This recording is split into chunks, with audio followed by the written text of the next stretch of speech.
부탁드리겠습니다. 여호와께서 이와 같이 말씀하시되 지혜로운 자는 그의 지혜를 자랑하지 말라. 용사는 그의 용맹을 자랑하지 말라. 부자는 그의 부함을 자랑하지 말라. 사랑하는 자는 이것도 자랑할지니 오고도 설하여 나를 한국과 나 여호와는 사랑과 정의와 공의를 땅에 행하는 자인 줄 깨닫는 것이라. 나는 이 일을 선포하노라. 여호와의 말씀이니라. 여호와의 말씀이니라. 보라, 날이 이르면 할례 받은 자와 할례 받지 못한 자를 내가 다 벌하리니 유다와 에돔과 암몬 자손과 모압과 및 광야에 살면서 살적을 깎은 자들에게라. 모든 민족은 할례를 받지 못하였고 이스라엘은 마음에 할례를 받지 못하였느니라 하셨느니라. 아멘.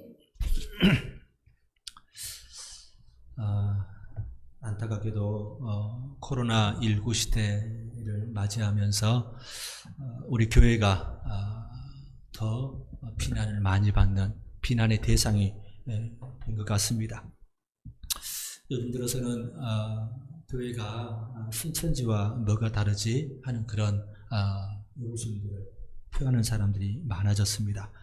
방역요원들과 대치하고 확진된 사람들이 그걸 음모라고 또 불신하면서 도망하고 잠적하기도 하고 보건소 직원을 또 끌어안고 침도뱉고 하는 그런 교인이라고 하는 사람들의 그런 최악의 행동들을 우리는 언론을 통해서 또 이렇게 보았습니다. 문제는 그것들이 그리스도인의 모습으로 비춰진다는 겁니다. 뭐 교회에 그러지는 않아 라고 사람들이 이제 많은 그리스도인들이 성도들이 또 거기에 대해서 항변을 하겠습니다만은 지금 이 모습들이 한국교회의 현주소인 것은 분명합니다. 세상 사람들이 이 일 딱 하나만 가지고 그런 것은 아니고요. 오랫동안 교회의 모습들을 보면서 그들이 이제 나름대로 정리한 게 그 모습이라는 겁니다. 여러분 아시는 것처럼 그들만의 리그라는 말을 알지 않습니까? 자기들끼리만 사랑하고 자기들끼리만 이렇게 하고 다른 사람 돌아보지 않는, 또 믿지 않는 사람들에 대해서 배려하지 않는 그런 모습들에 대해서 하는 그런 비난들이 참 많이 나오고 있습니다.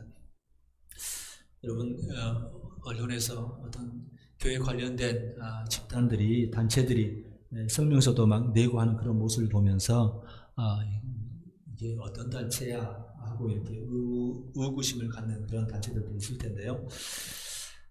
예전에 한기총이 한국교회를 대표하는 기관처럼 그렇게 여겨질 때가 있었습니다. 그런데 지금 지난번에 우리 지금 요즘 참 이름을 너무 악명을 사실은 떨치고 있는 이 정광훈 목사라고 하는 분이 한기총 회장 이렇게 했는데 한국기독교 총연맹 연합 뭐 이게 이제 한기총인데 이거는 뭐 이미 모든 거의 대부분의 교단들이 탈퇴를 해버렸고요.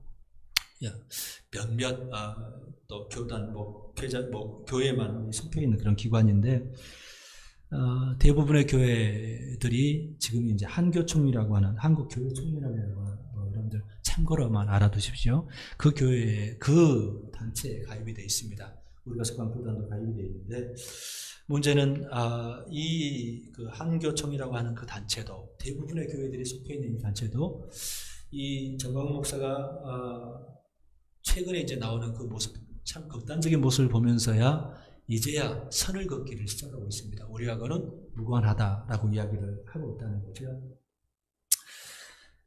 문제는 이 한국교회 유수의 그 대형 교회 목회자들이 정광훈 목사를 지지하고 또 응원해 왔다는 데 있습니다. 공개적으로 지지를 했어요. 여전히 그 한국교회 연합이라고 하는 한교연이라고 하는 단체는 끊임없이 이 정광훈 목사를 지지하면서 8.15 집회 이후에 비대면 예배를 정식으로 거부한다는 성명서를 내기도 했습니다. 그러면 우리 그리스도인들 성도들도 이 단체들이 뭔지 잘 모르잖아요. 근데 이 바깥에서는 한국교회 연합이라고 하더라, 그런 단체가 비대면 예배 거부한다더라, 정면으로 거부한다더라 하는 그런 인상을 갖게 되는 거겠죠. 여러분, 모이는 예배가 개신교회의 핵심일까요? 이분들이 그렇게 주장을 사실 하고 있는데요. 우리는 정말 주님의 마음인지 주님이 정말 기뻐하실까를 돌아볼 수 있어야 합니다. 그렇게 이런 단체에서 한다고 하니까가 아니라 우리는 그 부분들에 대해서 분별할 수 있어야 한다는 거죠. 사회적 신뢰를 다 잃으면서도 모여서 예배를 드려야 하지만 하나님이 진짜 기뻐하실까요? 그것이 하나님이 기뻐하시는 일일까요? 사마리아 여인이 예수님께 와서 사마리아에 있는 그리심산, 이 산에서 우리는 조상들은 예배하는 게 맞다고 그러고 당신들은 예루살렘에 있는 성전에서 예배드려야 된다고 맞다고 하는데 어떤 게 맞습니까? 라는 그런 질문을 하죠. 그런데 예수님께서 이 산에서도 말고 예루살렘에서도 말고 너희가 아버지께 예배할 때가 이르리라. 영과 진리로 예배할 때가 오나니 곧 이때라 라고 말씀합니다. 어떤 장소가 사실은 문제가 아니라 늘 우리와 함께 하시는, 어디나 임재해 주시는, 존재하시는 우리 하나님께 영과 진리로 예배하는 것이, 그리고 오늘의 삶, 이때 우리의 모든 삶들이 예배의 시간들이고 예배의 자리에 있다는 사실을 예수님께서는 가르쳐 주시는 거죠. 우리는 스스로 이 부분에 대해서 진짜 우리의 신앙, 우리 주님이 기뻐하시는 신앙, 삶이 뭔가에 대해서 스스로 질문도 해보고 또 무엇이 옳은가에 대해서 정립해 가는 것이 하나님은 정말 기뻐하시는 성도로 서가는 길이라는 사실을 잊지 않았으면 좋겠습니다. 세상 사람들, 특히 불신자들은요, 그리스도인과 같은 그런 생각을 공유하지 않습니다만 그리스도인들은 하나님이 창조자라고 믿는 사람들입니다. 하나님이 오늘도 우주 만물을 다스리시는 분이시라는 사실을 인정하고 믿는 사람들이 그리스도인들입니다. 우리 하나님께서 역사의 주관자이시다. 세상이 또 그냥 우리가 보기에 모든 사람들이 보기에 그렇게 다 좋고 아름답고 멋지게 돌아가는 것 같지 않지만 그러나 하나님께서 역사를 지금도 주관하고 계신다. 사실은 우리가 하나님의 섭리에 대해서 구체적으로 알지 못하고 사람들 사이에 그런 온갖 그런 관계들, 나라들 사이에 그런 관계들 안에서 별의별 일들이 다 일어나고 또 예기치 못한 일들이 일어나다 보니까 우리가 다 이해하고 알지는 못하지만 적어도 그리스도인들이라면 하나님의 은혜 안에서 이 땅이 보존되고 있다는 사실을 인정하는 사람들이라는 겁니다. 여러분들도 아마 그러시지요. 그런데 우리 하나님께서는요, 하나님의 역사의 보존, 이 창조 질서를 보존해가는 그 일들을 하나님의 능력으로도 해가시지만 사람들, 역사 속에서 사람들을 통해서 하나님의 다스리시는 그 일들을 해가고 계신다는 사실을 성경은 우리에게 증언을 합니다. 하나님께서 역사 가운데 사람들을 통해서 다스리신다 하는 그 부분들은 믿는 사람들만이 하나님의 역사를 행한다는 게 아니고요. 성경 안에서 보면 이제 신학자들이 익명의 그리스도인, 실제로 이제 그리스도인으로 고백하고 그런 건 아니지만 하나님의 손에 붙잡혀 쓰임 받는 사람들, 이제 여러분들 보시면 이스라엘 유다를 심판의 도구로 심판하실 때 그 도구로 사용하셨던 바벨론의 느부갓네살 왕 같은 사람, 그죠? 또 유다가 포로에서 돌아오도록 또 쓰임 받았던 페르시아의 고레스 왕 같은 사람, 이런 사람들이 하나님의 손에 쓰임 받는 사람들. 그러니까 이러이러한 사람들 하나님께서 하나님의 섭리에 따라서 하나님의 뜻에 따라서 사람들을 사용하셔서 역사를 이끌어 가신다는 그 말씀을 성경은 우리에게 해주고 있다는 거죠. 그리고 하나님께서 우리 인간들을 원래 창조하신 이유도 뭡니까? 우리 에덴 동산에서 사람들을 이렇게 지으시고 사람들을 그 에덴 동산을 관리하게 하시지 않습니까?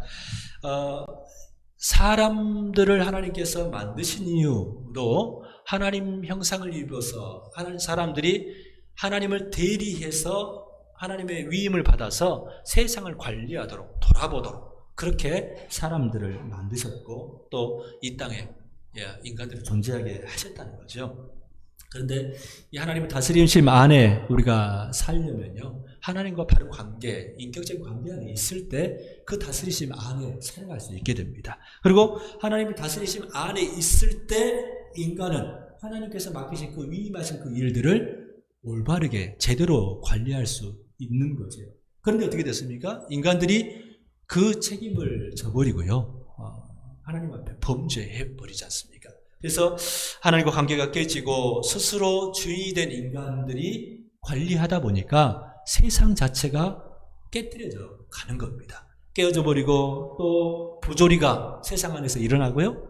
또 그 죄악이 관영했다라고 말하는 것처럼 악이 세상에 또 이렇게 가득 차는 그런 일들이 생기게 된 거죠. 그럼에도 불구하고 하나님께서 긍휼히 여기시는 것, 그 은혜 안에서 세상이 당장 하나님의 심판에 이르는 것이 아니라 하나님께서 모든 사람이 구원에 이르기를 기다리시는 하나님의 은혜 안에서 이 세상이 보존되어 가고 역사가 이렇게 흘러가게 되는 거죠. 하나님께서는 이 깨어진 이 세상을 그냥 버려두시지 않습니다. 하나님께서 구원 계획을 실행을 하십니다. 깨어진 세상을, 그것도 인간들을 회복시키시려는 하나님의 계획이 있었지요. 그 계획이 이제 처음 구체적으로 드러난 것이 출애굽기에서 나온 출애굽을 통해서 이스라엘 백성들을 선택하시고 구원하셔가지고 그 이스라엘 백성들을 통해서 모든 열방의 모든 민족의 복의 통로 삼으시려고 했던 겁니다. 그들에게 율법도 허락하시면서요.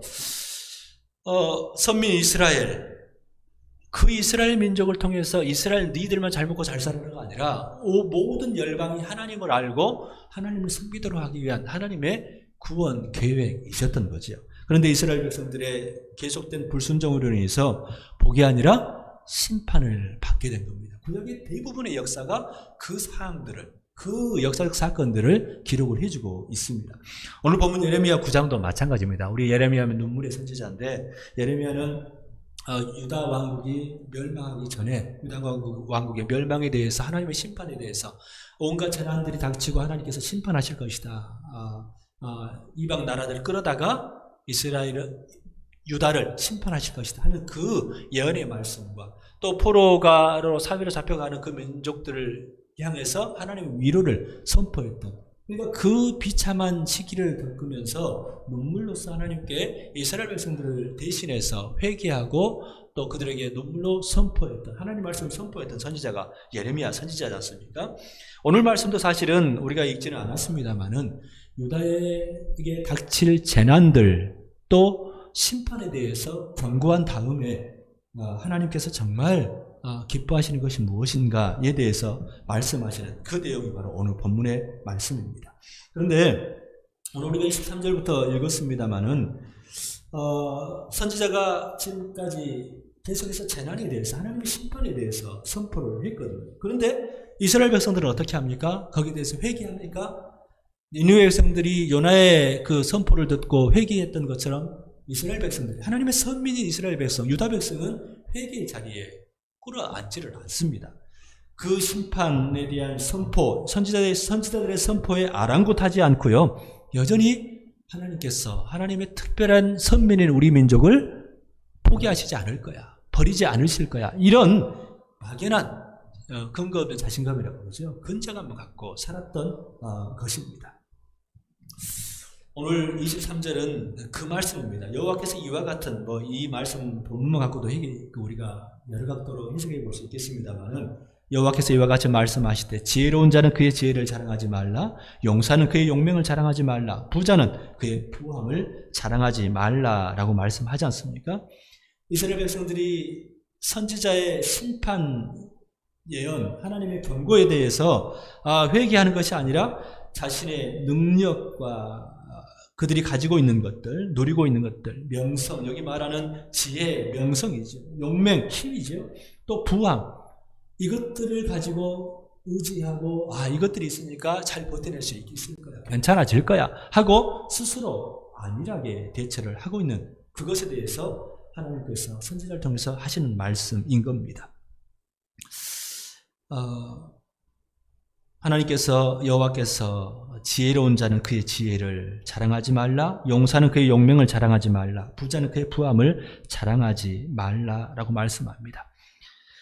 여러분, 이스라엘 백성들뿐만 아니라 우리 코로나를 살아가는 사람들도 사실은 모든 사람들이 하나님 앞에서 겸손해지는 그런 시대가 되어야 되는데, 특히 이제 그리스도인들이 더 그래야 되는데 그럴까요? 오히려 지혜, 지식, 명예, 과학적인 그런 지식들, 의학적인 지식들 의지하는 사람들도 많고요. 또 힘, 권력, 이거 괜찮아질 거야. 우리는 우리나라는 괜찮으니까 이렇게 의지하는 사람도 있을 것이고, 부와 재산을 자랑하는 사람들, 과거 유다민족처럼 우리가 앞으로 하나님의 심판 앞에 선다는 사실들을 생각을 못하고 살아가는 사람들이 의외로 많이 있다는 겁니다. 그런데 하나님께서 선지자를 통해서 하시는 말씀은요, 진짜 자랑할 것, 진짜 살 길은 그것 의지하는 데 있지 않고요. 우리 24절에서 말씀하는 것처럼 자랑하는 자는 이것으로 자랑할지니 곧 명철하여 나를 아는 것, 하나님을 아는 것을 자랑하라고 말씀합니다. 하나님을 아는 게 뭘까요? 나 여호와는 사랑과 정의와 공의를 땅에 행하는 자인 줄 깨닫는 것이라. 나는 이 일을 기뻐하느라 여호와의 말씀이니라 라고 말씀합니다. 진짜 하나님을 아는 게 뭘까요? 하나님이 사랑과 정의와 공의를 땅에 행하는 분이시다 하는 것을 깨닫는 것. 그리고 하나님께서는 사랑과 정의와 공의를 땅에 행하는 것을 기뻐한다라는 것을 아는 것이, 그리고 살 길이고, 그렇게 아는 사람이 하나님 앞에서 자랑할 수 있는 사람, 또 하나님의 은혜를 입는 사람이라는 말씀을 해주시는 겁니다. 우리 인생에서 진짜 추구하고 진짜 자랑해야 될 게 뭘까요? 우리는 여기서 나온 것처럼 우리 지식, 명예 자랑하지 않습니까? 우리의 힘, 우리가 가진 권력을 자랑하는 사람들도 사실 있고요. 재산을 많이 가진 것으로 이 땅에서 뻐기고 살아가는 사람들도 의외로 많습니다. 먼저 하나님을 아는 것인데요. 하나님을 아는 것, 여러분 하나님을 아십니까? 얼마만큼 아십니까? 우리가 또 이번 상황에서도 많이 봤습니다만은 하나님을 아는 것은 진짜 관계 안에서 알아가는 거죠. 그리스도인들이라면 웬만하면 다 아는 말입니다. 그런데 진짜 하나님을 아는 것이 사랑과 정의와 공의를 땅에 행하는 자라는 분, 땅에 행하는 분이시라는 것을 진짜 깨닫고 인정하고, 하나님 기뻐하실 그 일이니까 그 위임을 받은 우리들도 그렇게 살아야지 라고 결단하고 살아가는 사람들이 있는 반면에, 많은 사람들이 자기는 믿음이 좋고 하나님과 관계가 정말 좋다고 하면서 하나님의 사랑과 정의, 공의와는 너무 무관한 그런 행동들을 하는 사람들이 있더라는 것입니다. 그러면서도 자기들은 믿음이 좋다 말하고 하나님의 이름으로 그 부분들에 대해서 이야기를 합니다. 여러분 잘 아시죠? 나에게 기름 부음이 임했다. 나는 하나님 보좌를 딱 잡고 살기 때문에 하나님 꼼짝마, 하나님 까불면 죽어. 이런 말을 하는 사람, 농담이라도 이런 말을 하는 사람이 있습니다. 내가 이렇게 하나님과 친하단 말이야 라고 하면서 이런 이야기를 하는 사람이 있습니다. 진짜 하나님과 친한 사람, 하나님과 관계 안에서 아는 사람은요, 하나님이 사랑과 정의와 공의를 행하는 것, 이 땅에 행하는 것을 기뻐하신 분이라는 것을, 행하시고 또 그렇게 하는 것을 기뻐하시는 분이라는 것을 진짜 깨닫고 인정하는 사람이 하나님을 아는 사람이라는 겁니다. 바울사도 거짓 사도, 또 속이는 일꾼, 또 그런 사람들이, 예수님도 경고를 많이 하십니다만은 마지막 때 많이 나올 거라고 이야기를 하십니다. 자기를 그리스도의 사도로 가장하는 사람, 그리스도의 이름으로 말하면서 그 하나님의 뜻과는, 하나님의 기뻐하시는 일과는 반대되는 일을 행하는 사람들이 바로 적그리스도라고 이야기를 하는 거죠. 그런데 많은 사람들이 그것에 대해서 분별을 하지 못하고 여전히 그것에 대해서 뜻없이 무릎 꿇는 것이 아니라 무작정 순종하는, 복종하는 그런 어리석은 모습을 보여주고 있다는 것이죠. 정말 그것이 안타까운 이 땅의 그리스도인들의 현실입니다. 우리가 하나님을 진짜 아는 게 뭐냐? 하나님께서는 사랑과 정의와 공의를 땅에 행하는 분이시다. 그것을 깨닫고 사랑과 정의와 공의를 하나님 따라서, 하나님 마음 쫓아서 그분의 다스림 안에서 오늘도 행하기 위해서 하나님의 대리자로 서는 사람들을, 그렇게 사람들이 서는 것을 기뻐하신다고 말씀하는 겁니다. 오늘 24절 말씀처럼요, 하나님의 다스리시는 원리, 하나님의 통치 원리, 하나님 나라의 기본 핵심 원리는요, 사랑과 정의, 사랑과 공의입니다. 사랑과 정의가 같이 드러나지 않으면 하나님의 뜻, 하나님 마음과 절대 같아질 수가 없습니다. 오늘 여기서 사랑이라고 말하는 것은 이제 그 히브리어로 헤세드라는 단어를 사랑이라고 쓰는 건데요. 인애와 자비, 긍휼 이런 것을 의미합니다. 하나님께서 하나님의 백성들을 향해서 변함없이 또 지속적으로 신실하게 사랑하시는 그 모습을 표현하는 그 사랑이 바로 여기 나온 사랑입니다. 정의는 법, 율법, 미시파트라고 하는데 그 단어를 지금 번역을 한 건데요. 정의와 공의는 이렇게 서로 이렇게 혼합되어서 사용합니다. 어떤 데는 이렇게 이 같은 단어를 정의라고 하기도 하고 공의라고도 이렇게 하기도 하고 또 체데크라고 하는 것은 그 공평 그리고 의, 옳음 이런 단어를 이런 의미를 갖고 있습니다. 그러니까 정의나 공의는요 보편적으로 같은데 공의는 어찌 보면 나눔, 분배의 정의까지도 포함하는 것이 공의라고 이렇게 해석하는 분들도 있습니다. 그런데 중요한 것은 이 사랑과 정의가 늘 함께 가야 된다는 거죠. 하나가 빠져버리면 항상 문제가 생깁니다. 사랑은요, 진짜 정의가, 진짜 공의가 되게 하는 것이 바로 사랑입니다. 사랑이 없는 정의가는 뭔가요? 무자비해질 수 있습니다. 그래서 사랑이 정의에 의해서 이렇게 붙잡히지 않으면, 컨트롤되지 않으면 안 된다는 겁니다. 많은 사람들이 사랑의 이름으로 하면서 진짜 사랑이 아닌 이기적인 자기 욕망을 충족하는 그런 경우들도 많이 있지 않습니까? 정의는 사랑이 건강하게 자라게 만드는 환경, 모판이 되는 것이 바로 정의입니다. 여러분, 정의가 없는 사회가 된다면요. 처음에는 사랑하고 하다가, 그 정의 없는 사회에서는 점점 희생하고 또 헌신하고 사랑하는 것이 힘을 잃어가게 되어 있습니다. 사람이, 꾸준하게 하나님처럼 그 신실한 사랑으로, 살아갈 수가 없거든요. 인간에 대해서 예의를 지키고 배려하지 않으면 사람에 대해서 존중하고 또 정의 안에서, 옳음, 공평 안에서 그 사랑이 제어되지 않으면 이 사회는요, 정의를 잃어가게 되어 있습니다. 여러분, 우리가 독립운동하신 분들의 자손들이 참 어렵게 사는 경우들도 보지 않습니까? 뭔가 대의를 위해서 희생한 사람들을 위해서 보상하고 거기에 대해서 배려하지 않으면 그 다음에는 그 사회에서 누가 그 사회가 그 공동체가 어려움을 당했을 때 헌신하고 희생하고 하려고 하겠습니까? 안 하는 거죠. 그러니까 정의가 없어지면 그 안에서는 사랑이 점점 더 위축돼 갈 수밖에 없습니다. 안 된다는 거죠. 그러니까 사랑과 정의는 늘 반드시 함께 가야 합니다.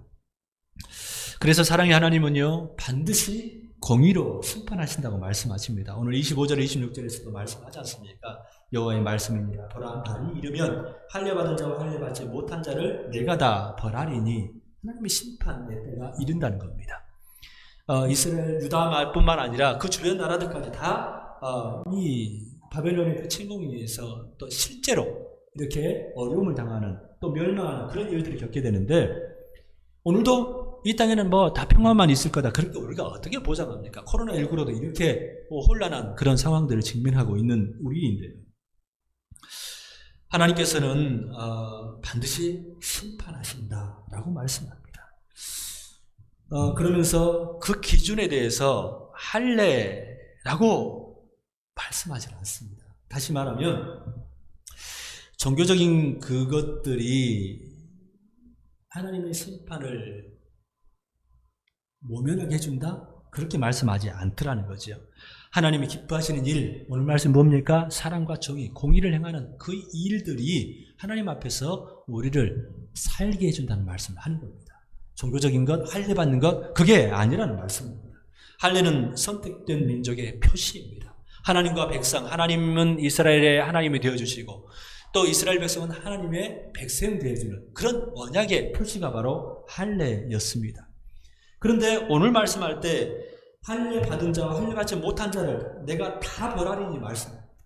왜 할례 받은 자도 의미가 없다고 말씀합니까? 나중에 우리 26절을 보면 이스라엘은 마음의 할례를 받지 못하였느니라고 말씀합니다. 마음의 할례를 받지 않은 것은 그 할례는 아무 의미가 없고 소용이 없다는 말씀을 해주시는 거죠. 할례는 오늘에 이렇게 비유를 하면 종교적인 열심일 겁니다. 다시 말하면 종교적으로 쉽게 말해서 예배는 무조건 성명으로 드려야 돼. 또 어떤 사람은 또 심지어 헌신하고 봉사하는 것, 이거 정말 열심히 하는 사람들도 있습니다. 근데요, 그것이 진짜 하나님 마음에 합하지 않고 그 마음을 헤아리지 못하고 하나님의 다스리심을 받지 않는 거라면, 이스라엘 백성들이 말한 것처럼 마음의 할례를 받는 게 아니라면 그 할례는 의미 없다. 그 종교적인 그런 모습들은 의미 없다. 너희들 구원 보장하지 못한다라고 말씀하고 계신다는 겁니다. 나 믿음 좋다라고 스스로 말한다고 해서 정말 그런 광적인 신앙, 하나님의 말씀에 다스림 받지 못하고 사랑과 정의가 빠진 그런 삶을 살아가는 사람이라면 하나님은 반드시 심판하신다고 말씀하는 겁니다. 광적인 신앙은요, 어느 시대에나 있었습니다. 이스라엘 이 당시 하나님의 심판이 예고된 유다 안에도 있었고요, 예수님 당시에도 있었고 지금 시대에도 있습니다. 여러분의 삶의 기준이 하나님의 그 다스리심의 원리이신 사랑과 정의에 입각해서 우리도 살아가기 위해서 애써가고 있습니다. 요한 1서에도 이렇게 요한 사도를 통해서 하나님께서 말씀하십니다. 하나님의 자녀들과 마귀의 자녀들이 드러나나니 무릇 의를 행하지 아니하는 자는, 정의를 행하지 아니하는 자는, 또는 그 형제를 사랑하지 아니하는 자는 하나님께 속하지 아니하니라라고 말씀합니다. 내가 세례를 받고 내가 그리스도인이라고 말한다 할지라도 오히려 하나님께 속하지 않은 마귀의 자녀들처럼, 실제로는 마귀의 자녀들인 사람들이 있을 수 있다고 우리에게 경고를 하고 있다는 거죠. 우리 신앙의 모습들, 이 신앙은 사실 교회 안에서만이 아니라 우리 세상 안에서 드러나야 되는 게 사실 우리 신앙인데, 그 모습들이 어떻게 드러나고 있습니까? 하나님의 다스림의 원리인 사랑과 공의에 입각해서 우리가 살아가고자 애써 가고 있습니까? 우리가 이스라엘 백성들을 하나님께서 처음으로 세상을 구원하시기 위해서 구원 계획으로 이스라엘 백성들을 선택하셨다면, 예수님께서 이 땅에 오셔서 구원 사역을 완성하신 이후로는요, 그리스도인들을 통해서 이 세상에 복을 주시고자 하셨습니다. 하나님 나라가 확정되감으로 인해서 사랑과 정의가, 하나님의 다스리심의 원칙인 사랑과 정의가 도도히 흐르는 그런 하나님 나라가 확장되어 가기를 원하신 거지요. 그래서 아모스에서도 말씀하시는 것처럼 너희는 다만 공의가 물처럼 흐르게 하고 정의가 마르지 않은 강처럼 흐르게 하라. 우리의 삶의 자리에서 그렇게 살라라고 말씀하시는 겁니다. 오늘 우리가 그리스도인이라면 사랑 안에서, 또 하나님의 공의 안에서 그 공의가 사랑과 함께 흘러가도록 그렇게 살아가야 한다고 말씀하시는 거죠. 여러분, 우리의 직업들, 우리가 일터는 어떻습니까? 우리 학생들은 희망하는 일들을 지금 꿈꾸면서 공부하고 준비하고 있을 텐데요. 여러분, 그 일들 외에 또 어떻게 하기를 원하십니까? 여러분, 그것이 우리 생계만을 위해서, 또 돈을 벌기 위해서, 더 잘 살기 위해서, 더 좋은 차, 더 좋은 집, 누구보다 더 빨리 얻기 위해서 그 직업을 꿈꾸고 있습니까? 아니면 하나님의 다스리심의 원칙인 사랑과 정의를 실천해 가기 위해서 그 일들, 내가 정말 그 기뻐하는 그 일들을 통해서 그 하나님 기뻐하시는 일을 하고 싶다 하는 그 마음으로 여러분들의 일들을 하고 계십니까? 여러분의 지금 하고 있는 일이 하나님의 의를, 하나님의 정의를 더 이렇게 진작시키고 있습니까? 아니면 하나님의 의를 가로막고 있습니까? 어떤 일들을 하느냐가 중요한 게 아니라 어떤 일들도 우리가 하나님 기뻐하시지 않는 일들, 그런 직업들도 있지요. 예를 들어 컴퓨터 도박 같은 거 있잖아요. 그런 사이트, 요즘 젊은 친구들 중에서 이 외제차 막 끌고 다니고 하는 사람들 중에는 이 인터넷 안에서 이상한 일들, 도박으로 사이트를 운영하고 스포츠 도박 이런 걸 해가지고 운영해가지고 그 불법 도박 운영해서 하는 친구들이 많다면서요. 그런 일들을 한다면 하나님 기뻐하실까요? 하나님의 정의와 하나님의 사랑이 그 안에서 행해지고 있을까요? 아니죠. 당연히 아는 겁니다. 만약에 그런 일들이라면 우리는 빨리 바꿔야죠. 적어도 그리스도인이라면 바꿔야겠죠. 그런데 예를 들어서 정말 우리가 참 우리 예전 시대, 우리 아버님 시대 때 가장 좋은 지금 선망하는 직종이 뭐 이 법조인 되기를 원했는데, 이 요즘 변호사들 또 참 의로운 변호사들도 있습니다만은, 정의를 실현하기 위해서 애쓰는 사람도 많이 있습니다만은, 어떤 사람들은 그것을 돈벌이를 위해서, 돈 많이 벌기 위해서 힘 있는 사람들 편에 서 가지고 억울한 사람들, 약자들을 더 억울하게 만드는 사람들이 많이 있지 않습니까? 재판부도 마찬가지고요, 검사들도 마찬가지고요. 우리가 적어도 그리스도인들이라면 내가 하는 일들이 하나님이 다스리시는 그 원리, 사랑과 정의 안에서 내가 이 일들을 하고 있는가를 돌아볼 필요가 있습니다. 그 일들을 정말 우리가 평생을 그 일들을 가지고 살아갈 텐데, 하나님이 기뻐하시는 삶을 살아가야 된다는 그리스도인들이라면 그 부분들에 대해서 더 빨리 결단할 수 있는 것이 바로 복이라는 말씀입니다. 이 직장 안에서도요, 참 교회 안에서도, 또 교회와 관련된 미션 스쿨 안에서도 우리 젊은이들 참 그 분노했던 열정페이를 강요하는 사람들이 의외로 있습니다. 하나님의 일이라는 그 명목을 가지고, 하나님이 일하니까 너희들이 참여해야 된다. 그 월급도 쥐꼬리만하게 주고 품삯도 제대로 주지 않으면서 하나님의 일이라고 포장해가지고 열정페이를 강요하는 사람들이 아직도 있습니다. 또 일하는 사람들, 청소하는 분들, 적어도 그리스도인들이라면, 교회라면 세상이 하는 방식이 이게 문제가 있다면, 사랑과 정의 안에서 위배된다면 하청 주고 다른 사람 뭐 통해 가지고 쉽게 잘라버릴 수 있고, 이런 일들을 사실은 교회 안에서라면, 또 미션 스쿨이라면 하나님의 이름을 걸고 한다면 안 해야 되는데도 여전히 그 이익 때문에, 그 돈 때문에 여전히 그 길을 가면서도 이게 하나님의 다스림신 원칙에 위배되지 않는가에 대해서 고민하지 않는 그리스도인들, 그리스도인 단체들, 그리스도인 그런 기관들이 의외로 많이 있다는 것을 우리는 보게 됩니다. 여러분, 일터안에서 그리스도인들 요즘 참 많이 드러났습니다만은, 이 공직 세계 안에서도 이 부하 직원들에 대해서, 특별히 여직원들에 대해서 성추행, 또 인격 모독, 그런 갑질하는 것들이 드러나는 경우들이 참 많지 않습니까? 곳곳에 차별하는 그런 일들도 많이 있고요. 이런 부분들에 대해서 그리스도인들은요, 하나님의 사랑과 공의 원칙 안에서 봐야 합니다. 그리스도인들이 이것들이 나에게 이익이 되는가, 내 직업에 당장 어떤 벌이가 되는가로 여러분 그 일들을 보시면 안 되고요. 하나님께서 정말 우리를 하나님의 나라의 상속자로 삼으시기를 위해서 지금 훈련하고 계신다는 것을 인정하고, 우리가 하나님의 자녀라는 것을 인정한 사람이라면 하나님의 사랑과 정의에 입각해서 우리도 살아가고 행동하려고 분별할 줄 알아야 되고 결단할 줄 알아야 한다는 거죠. 소외된 사람들에 대해서도 마찬가지입니다. 장애인 학교 들어선다고 하니까 그냥 그 지역에서 그냥 집단으로 일어나가지고 그렇게 반대하는 그런 모습도 우리가 봐왔지 않습니까? 왜? 지역 이미지 나빠진다고. 하나님의 사랑과 공의 차원에서 그런 사건들을 사실 바라봐야 합니다. 당장 자기들에게 이익이 된다 할지라도 하나님의 의와 공도와 사랑 안에서 어긋나면 아니라고 말할 수 있는 사람이 성도, 그리스도인들입니다. 그래서 사회의 불의한 구조와 시스템에 대해서 진영 논리에 이렇게 좌우되고 이데올로기에, 이념에 좌우돼서 반대하고, 이번 8.15 집회처럼 그렇게 나가는 건 아니고요.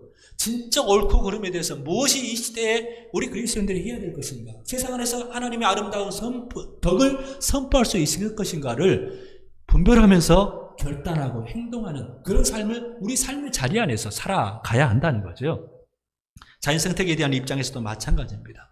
그리스도인이라면서 돈 아끼기 위해서 폐기물들을 무단으로 몰래 묻고 방출하고 한다면, 그리스도인이 그런다면 안 되는 거죠. 우리는 이 세계, 이 자연 만물을 잘 관리하도록 부름받은 사람들 아니겠습니까?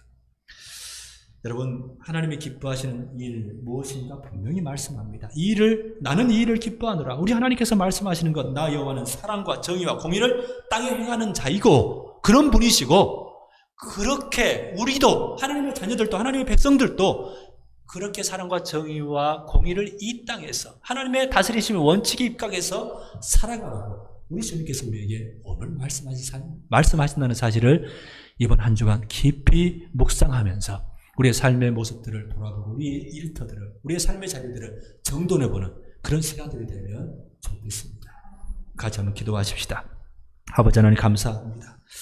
우리 하나님께서 우리를 사랑과 정의를 행하도록 하나님께서 다스리시는 그 원리인 사랑과 정의를 이 땅에서 행하는 하나님의 대리자가 되도록 우리를 다시 한번 부르셨다는 것을, 이스라엘 백성들을 대신해서 우리 그리스도인들을 부르셨다는 사실들을 기억하면서 우리의 삶의 자리에서 그렇게 영과 진리로 우리 하나님 기뻐하시는 일들을 행함으로 예배하는 그런 하나님의 사람들로 서가도록 도와주옵소서. 예수님의 이름으로 기도하옵나이다. 아멘.